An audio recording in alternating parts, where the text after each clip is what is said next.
en la casa del Señor. ¿Cuántos le damos gloria a Dios? Preparando este mensaje, me di a la búsqueda de investigar sobre... Permítame que siento. Preparando este mensaje me di a la búsqueda de investigar sobre cuántas personas mueren por minuto. Y encontré una página que se llama Country Matters y ahí da una estadística que por minuto mueren 110 personas en el mundo. Por hora vendrían siendo 6,600 personas y por un día son 158,400 personas que mueren por día en el mundo. Y sin contar aquellas que son desaparecidas, aquellas que están en el mar, en el fondo del mar, todas aquellas personas que por diferentes circunstancias han desaparecido. Sería la cifra mucho más alta. Yo me sorprendí cuando leí esta estadística, pero más sorprendida porque me hice la pregunta, ¿cuántas de esa cantidad pudieron ponerse a cuentas con Dios? Y eso fue lo que a mí me impresionó. Pues oremos para dar entrada a la prédica de hoy. Bendito Padre, te damos gracias, te damos toda la gloria y te damos toda la honra. Amado mío, que tu Espíritu Santo se mueva en este lugar, Señor. Que tú nos des entendimiento de ella, Padre, porque eres tú quien habla, Señor. El día de hoy este mensaje tú lo has traído para nosotros, para Puertas, Señor, porque sabemos que por ese uno tú vienes a dar la palabra, Señor. Esta palabra sea bendecida y dada, Señor, por ti. Quita todo pensamiento que nos pueda distraer, Señor, y que estén puestos nuestros oídos para oír lo que tú tienes para el día de hoy, para cada uno de tus hijos. En el nombre de Jesús. Amén y amén. ¿Por qué no me acompañas a Segunda de Reyes 20 del 1 al 6? Segunda de Reyes 20 del 1 al 6. Dice así: En aquellos días, Ezequías cayó enfermo de muerte y vino a él profeta Isaías, hijo de Amós, y le dijo: Jehová dice así: ordena tu casa porque morirás y no vivirás. Entonces él volvió su rostro a la pared y oró a Jehová y dijo: te ruego, oh Jehová, te ruego que hagas memoria de que he andado delante de ti en verdad y con íntegro corazón, y que he hecho las cosas que te agradan. Y lloró Ezequías con gran lloro. Y antes que Isaías saliese hasta la mitad del patio, vino palabra de Jehová a Isaías diciendo: vuelve y di a Ezequías, príncipe de mi pueblo, así dice Jehová, el Dios de David tu padre, yo he oído tu oración y he visto tus lágrimas. He aquí que yo te sano. Al tercer día subirás a la casa de Jehová y añadiré a tus días 15 años y te libraré a ti y a esta ciudad de mano del rey de Asiria. Y ampararé esta ciudad por amor a mí mismo y por amor a David, mi siervo. Amén. Te damos gloria, Señor. ¿A cuántos de estos les gustaría recibir esta noticia? Imagínense cuando nuestro pastor nos va a visitar, ¿verdad? Siempre como, ay, qué bonito, la comida y todo, pero que llegara y te dijera: así dice Jehová, ordena tu casa porque morirás y no vivirás. ¿A cuánto les gustaría? Pues les tengo noticias. Hoy nos viene a decir eso el Señor. Prepara tu casa porque morirás y no vivirás. Y yo creo que este mensaje lo ha preparado Dios para esta casa. Él no se ha equivocado en hablarnos el día de hoy. Y yo quiero que pongas atención, que quites todo aquello que no veas al hombre y que pienses que quizás este sea tu último mensaje que escuches del Señor. ¿Por qué? Porque lo único cierto que tenemos es la muerte. Y Él nos dice hoy: prepara, ordena tu casa, ordena todos esos pendientes, no hay mañana. Simple y sencillamente hoy nos dice este mensaje: a cada uno de los que estamos. Y me gusta cuando dice la palabra, el que tiene oídos, oiga lo que el Espíritu trae a la iglesia. Y bueno, dice aquí que, bueno, voy a dar el contexto del rey Ezequías. ¿Quién era el rey Ezequías? Primeramente, Ezequías significa Jehová ha fortalecido. El rey Ezequías reinó en Jerusalén a la edad de 25 años. El padre de Ezequías era Acaz, rey de Judá, y él era un hombre malvado. Él profanó el templo del Señor, levantó altares al lado del templo, y no nada más ello, sino que cerró las puertas del templo. Al contrario de su hijo, el rey Ezequías escogió hacer lo bueno delante del Señor y obedecer sobre todas las cosas. Yo creo que eso fue lo que le agradó a Dios. Después de un tiempo llega un rey que hace las cosas en obediencia a él. Y en el primer año de su reinado reparó y abrió las puertas del templo. Y no solo eso, sino que convocó a los sacerdotes, a los levitas, a que limpiaran el templo, lo limpiaran y sacaran toda la inmundicia. Y en 8 días ellos abrieron y santificaron el templo.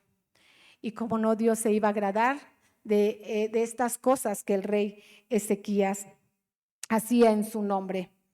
Y como lo sabemos, esta historia viene en 3 libros. Viene en Segunda de Crónicas 29, viene en Segunda de Reyes 20 y en Isaías 38. Ahí pueden buscar la historia del rey Ezequías conforme va hablando de su enfermedad, conforme tuvieron esa batalla con Asiria, y toda su vida la pueden encontrar en esos 3 libros. Dice, Ezequías cayó enfermo de muerte, y dice la palabra que vino a él el profeta y le dijo, ordena tu casa porque morirás y no vivirás. Dios fue amable con él porque le llevó ese tiempo de poder alinear, poder llevar en orden todos los pendientes que él tenía. No todos tenemos ese privilegio. Aun cuando la muerte te llega en accidentes, no hay esa oportunidad de ponerte a cuenta de Dios. Pero ¿cuántas veces Dios nos dice que Él tiene una misericordia todos los días para que tú te pongas a cuentas? Y a veces nuestra vida, que va tan rápido, no nos damos cuenta que ese tiempo no se lo damos a Dios y podemos tomar esa misericordia. Y no, ay, perdón, es que se me mueve la tecnología. Y en cuántas ocasiones nosotros, Dios nos ha rescatado de una enfermedad, de accidentes, de asaltos.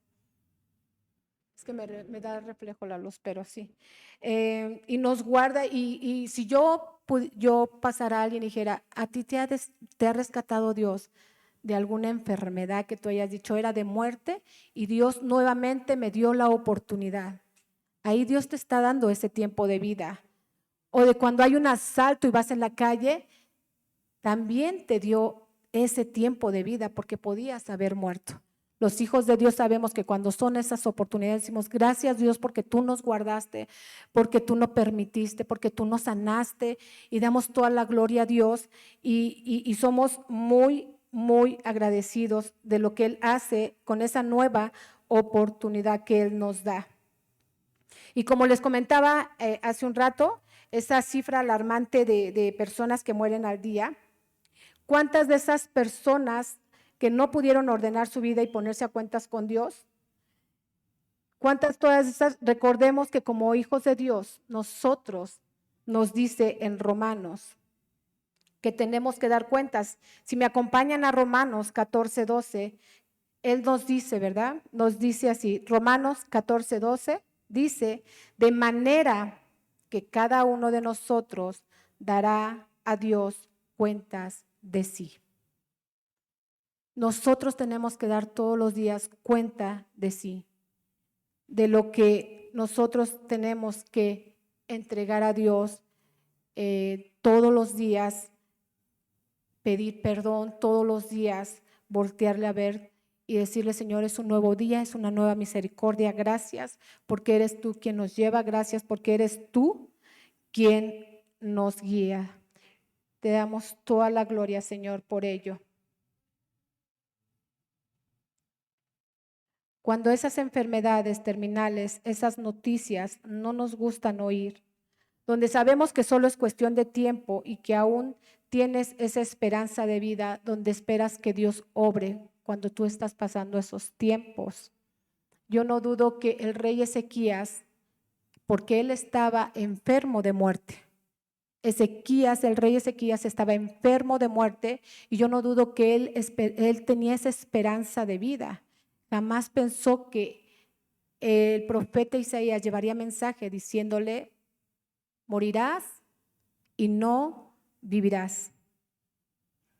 Y cuando todos pasamos por una situación así, lo único que esperamos es ese tiempo de vida que nos dé Dios. Y recordaba un testimonio que Dios traía a mi vida, y yo hablé con Lupita para pedirle permiso porque es muy de ella. Y ella me dijo: claro que sí.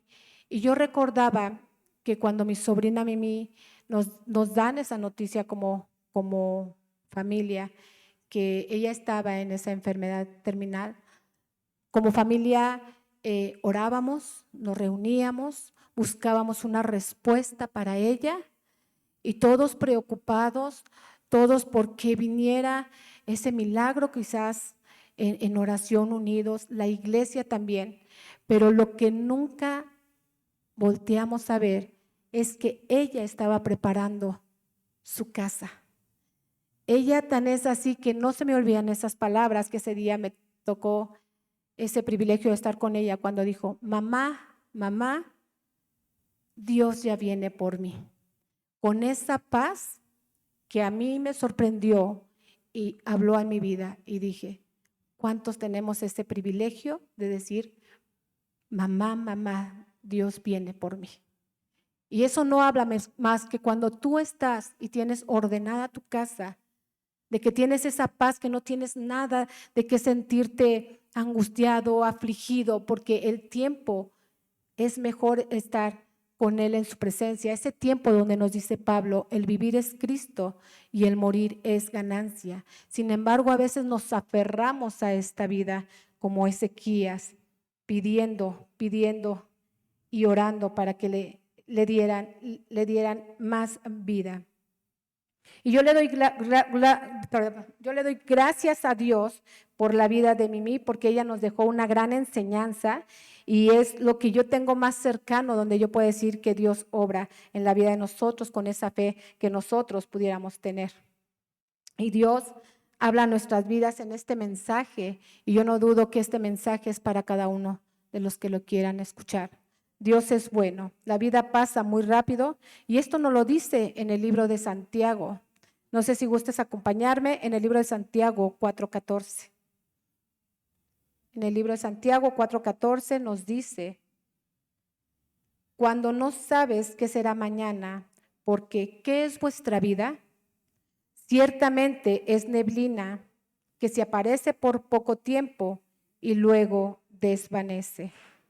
La vida es un abrir y un cerrar de ojos. Dios nos dice: la vida pasa muy rápido. ¿Realmente estás haciendo lo correcto delante del Señor? Ezequiel tenía 39 años cuando se enteró que moriría pronto, y él apeló a Dios con una oración. Entonces él se volvió su rostro a la pared y derramó su corazón a Dios con esta oración: te ruego, oh Jehová, te ruego que hagas memoria de que he andado delante de ti en verdad y con íntegro corazón, y he hecho las cosas que te agradan. Y lloró Ezequías con gran lloro, y Dios le concedió 15 años más de vida. Y toda esta palabra de Dios que hoy nos dice: ordena tu casa, No importa qué tan desordenada pudieras tener tus pendientes, tu relación con Dios. No importa a qué te dediques, Dios te dice, ordena tu casa. Y a veces creemos que solamente es para los de la tercera edad que van a partir. A veces creemos que son los que están su vida en ese peligro constante. Aquellos que salen a trabajar y pueden tener su vida expuesta a ser llamados y no tengan esa oportunidad de ponerse a cuentas con el Señor. Pero yo me preguntaba, Señor, si esta prédica nos está diciendo y nos está advirtiendo de que nos debemos de poner a cuentas con Dios, yo te pregunto, Señor, danos palabra de cómo en su pensamiento de un joven puede pasar esta historia de Ezequías, donde él nos dice que ordenemos nuestra casa. Y para eso hemos invitado a Kat, para que ella nos diga cómo le habló Dios, que ella es un joven. A veces siempre hablamos a los adultos, a los que estamos aquí, pero nunca dejamos que un joven exponga lo que Dios le habla a él. ¿Cómo ve ella la palabra teniendo esta edad, teniendo esta juventud? Adelante, Katy. Hola hermanos, Dios les bendiga. Déjenme ordeno mis cositas.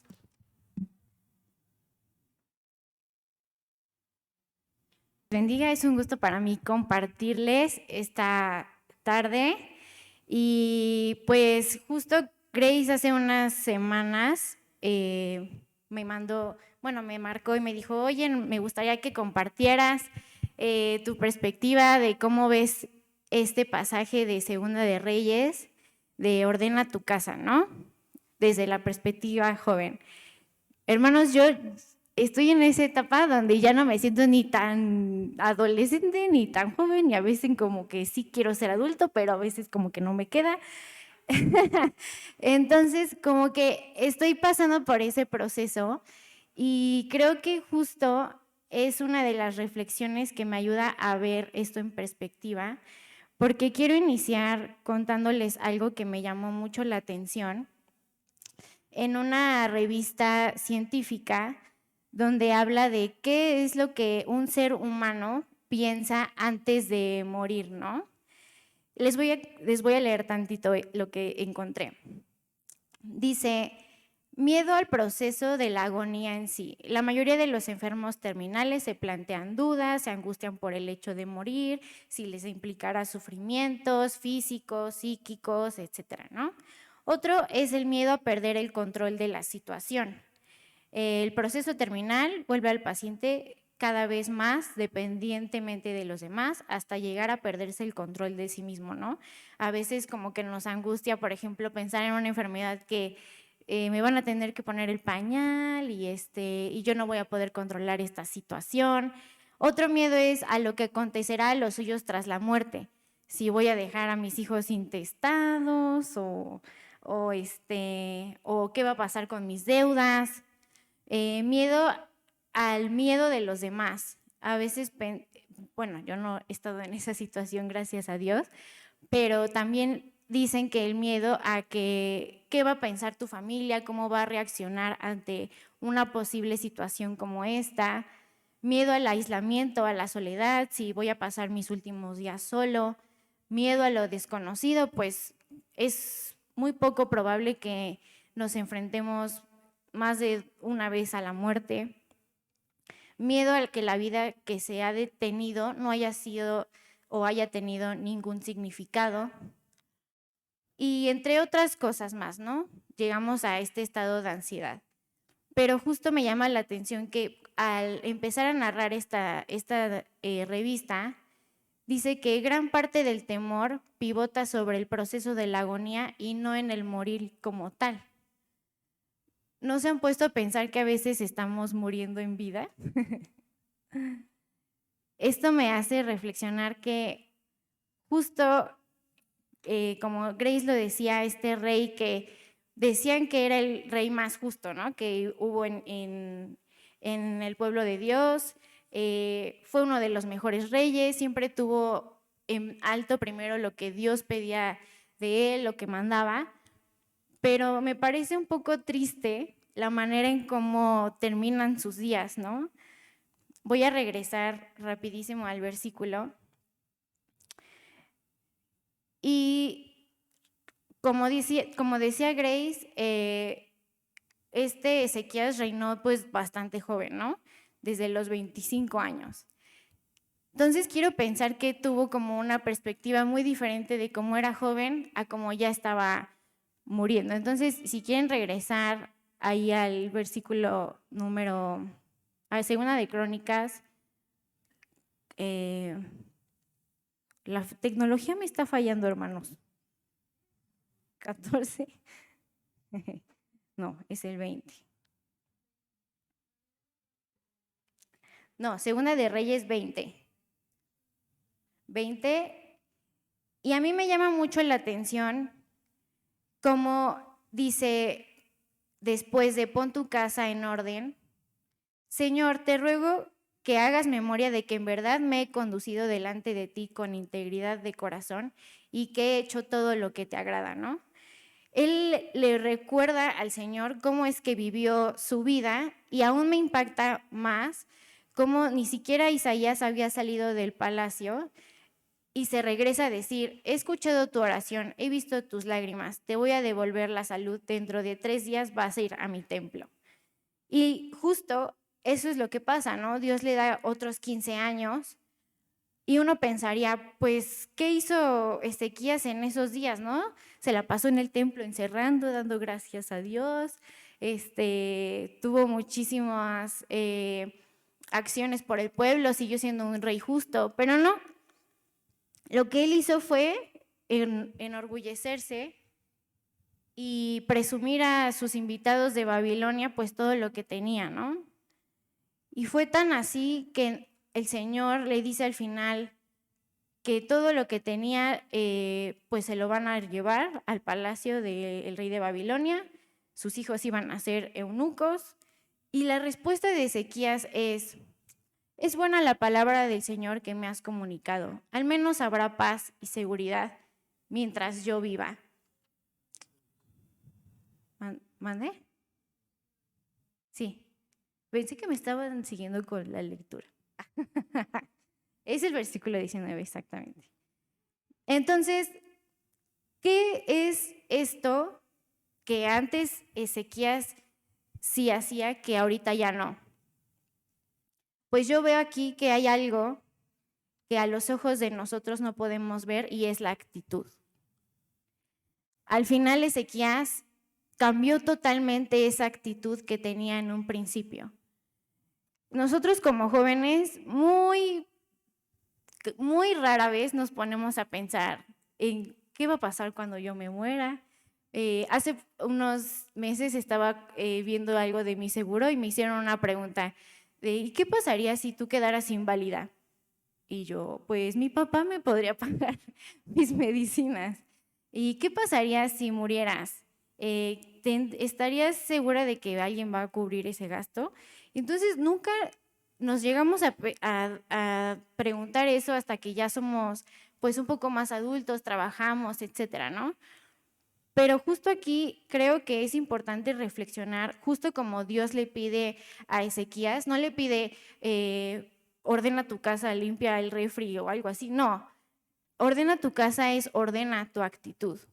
Entonces yo aquí saqué algunas reflexiones que si bien a veces hay técnicas de evangelización que no estoy tan de acuerdo, pero son muy necesarias y te llevan a reflexionar como de, si hoy murieras, ¿a dónde irías el día de hoy? ¿No?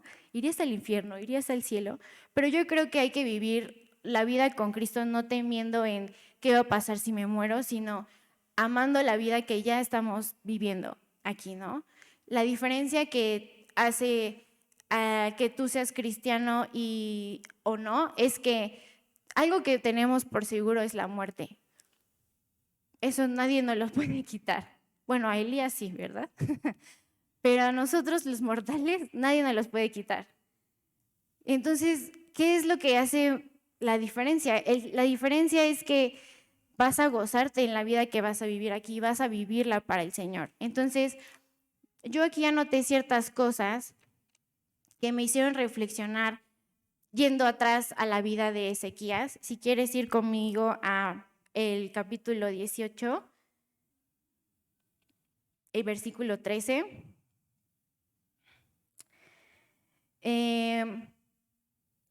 Ezequías y el pueblo de Judá estaban atravesando por una fuerte persecución, había una guerra no solo sangrienta, sino también Ezequías estaba teniendo una guerra en su cabeza. Había un rey que se llamaba Sennacherib, y hablando con mi papá ayer me decía que tenía una prédica muy buena al respecto, pero ese es un comercial, ¿verdad? De cómo el rey Sennacherib es como la representación de lo que el diablo hace en nuestras vidas hoy. Siembra dudas, nos hace cuestionar lo que Dios hace en nosotros, la seguridad que tenemos en Él. Entonces, en este versículo del 13 al 15, le dice, en el año 14 del reinado de Ezequías, el rey Sennacherib de Asiria atacó todas las ciudades fortificadas de Judá y las conquistó. El rey Ezequías de Judá envió a decirle al rey de Asiria que estaba en Laquis: he pecado, aléjate de mí y yo haré todo lo que me impongas. Si se dan cuenta, esta respuesta a la amenaza del rey Sennacherib ni siquiera llevó a Ezequías a preguntarse si esta guerra es porque yo pequé o por qué nos está pasando esto. No, él directo dice, seguramente he pecado, aléjate de mí. Ezequías teme a estas alturas de su vida por Dios, temía por fallarle, y sin preguntar, sin nada que cuestionar, acepta el pecado que le estorba, porque no quería que nada interrumpiera esa relación. Y ahora en la oración que está a punto de ser su última oración, no pide perdón por la enfermedad que está teniendo. A lo mejor a mí me pone a pensar, si pidió perdón por una guerra que estaba a punto de acabar, no sé, con su nación probablemente, ¿por qué no pedir perdón por esa guerra que estaba teniendo personalmente? Estaba enfermando, estaba a punto de morir. Y no pide perdón, dice, Señor, te ruego que hagas memoria de que en verdad me he conducido delante de ti con integridad de corazón. Hace recordar al Señor de todo lo bueno que ha hecho, cuando sabemos que a veces ser bueno o hacer cosas incluso por Dios no es suficiente. Si queremos atravesar por esta situación y de verdad queremos haber vivido nuestra vida como nosotros lo sabemos, que a veces nos lo dicen, ¿no? Tienes una sola vida, vívela. Si de verdad quieres vivir esa única vida que te queda, o bueno, que tienes la oportunidad de vivir, la primera cosa que yo quiero atesorar es: vive una vida que impacte a otros a humillarse todos los días. Creo que nosotros como jóvenes a veces le echamos la culpa a todo, de que, ay, yo reaccioné así porque tú me gritaste, o yo podría tener un mejor trabajo pero pues no lo puedo hacer porque no me quedé en la carrera que yo quería. No tendemos a asumir las responsabilidades y siempre queremos salirnos con la nuestra.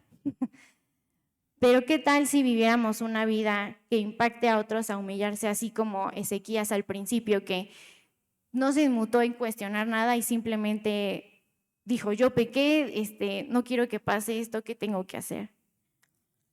La otra cosa que me llama mucho la atención es en el mismo capítulo, en Segunda de Reyes 18, versículo 15,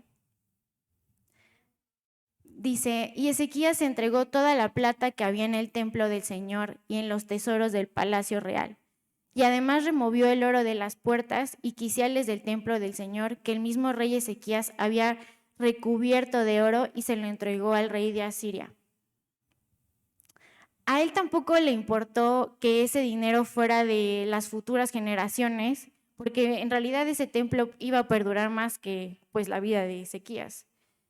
ese dinero o bueno, ese oro era pues para sus futuras generaciones, eran del pueblo.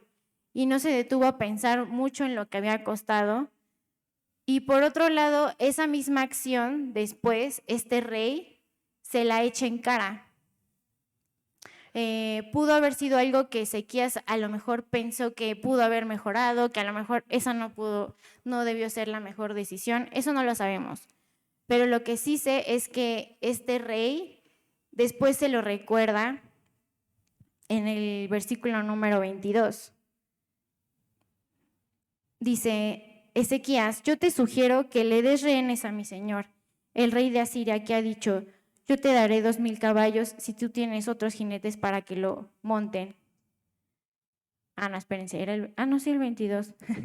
Y si ustedes me dicen que confían en el Señor, su Dios, ¿acaso no es el mismo Dios cuyos altares Ezequías quitó, ordenando a Judá y a Jerusalén adorar solamente delante del altar de Jerusalén que él mandó hacer?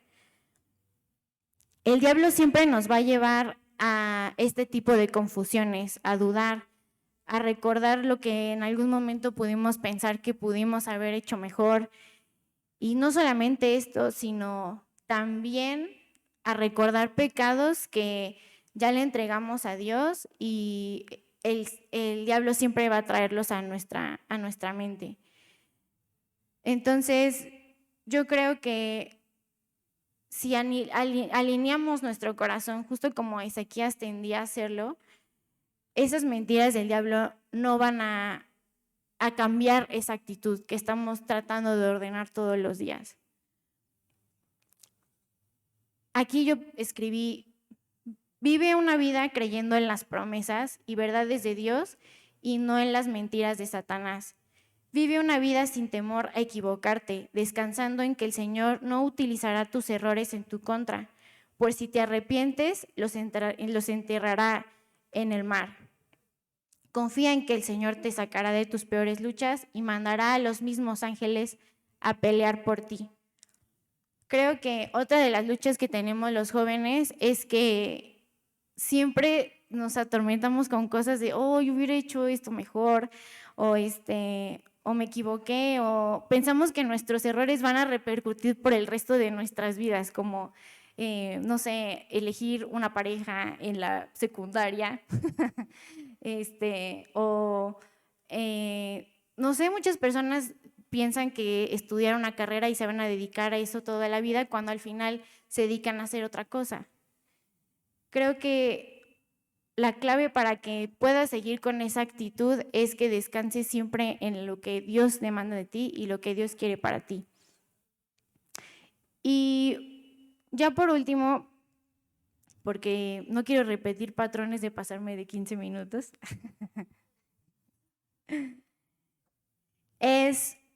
vive una vida sin negociaciones con la muerte. Aún en su misericordia eres el remanente que por su gran amor te salvará. Tú eres el amparo de Dios.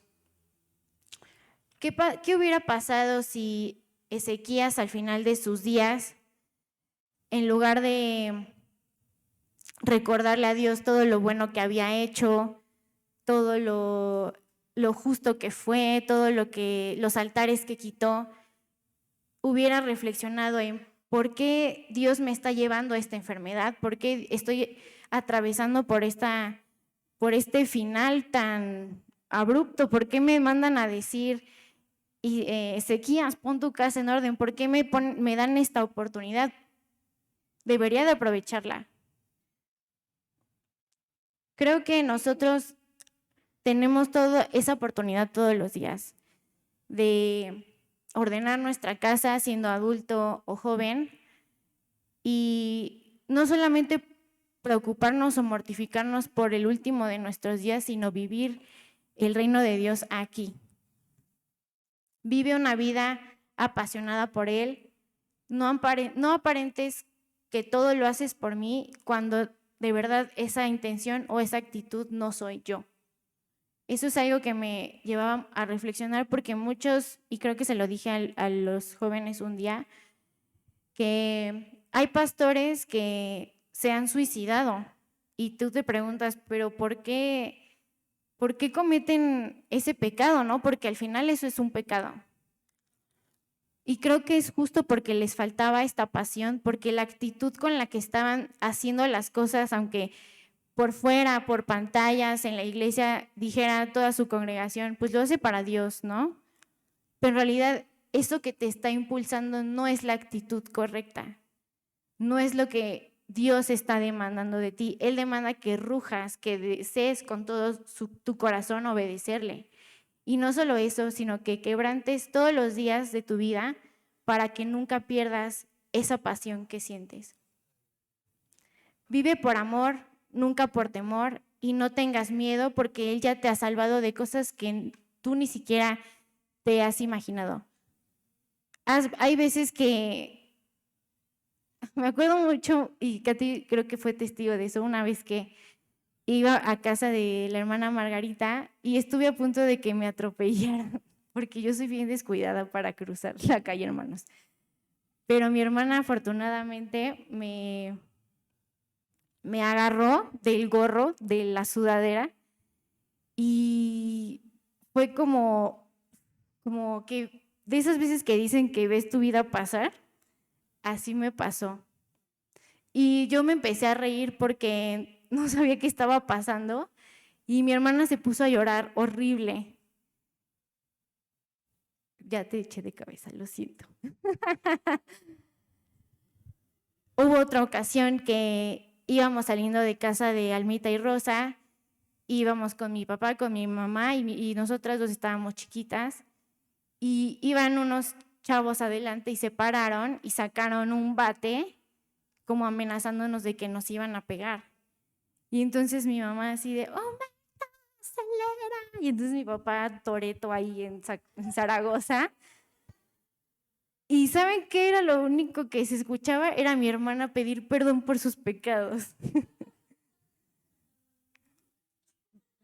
Eso es algo que deberíamos de hacer muy seguido, ¿no? No solo cuando estamos ante una situación de peligro. Creo que no debemos de esperar a que estemos en una enfermedad, a que estemos en esta situación de peligro. Nosotros jóvenes, creo que las únicas veces que yo empecé a cuestionarme acerca de mi futuro o de cómo iba a morir fue cuando mi mamá falleció. Porque antes de eso, pues no sabía qué era perder a un ser querido, ¿no? Creo que no hay que esperarnos a que ese momento suceda y tampoco hay que desperdiciar nuestra vida sabiendo que tal vez estamos muriendo en vida. Entonces, les invito a que se pongan de pie.